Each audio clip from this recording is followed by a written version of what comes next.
Ito malupit. investigate ourselves. That is the primary point. So kung Malupit isang yan. congressman, sabi nyo kanina, kahit sino masagasaan, wala tayong sasantuhin, kahit congressman, kahit senador. Eh kung ang congressman hindi pa pwedeng maging resource person at hindi natin pwedeng pa-testify under oath, eh di ibig sabihin sa usapang to, exempted ang congressman.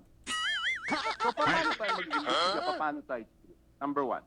Number two, Mr. Chair, here is the USP. Sinasabi, paano nagkaroon ng insert? Kakagulo dyan. Under the name of Congressman Saldico, Boom! ang insertion sa BICAM as proponent siya is 13,803,693,000. And we do not want to invite him as a resource person.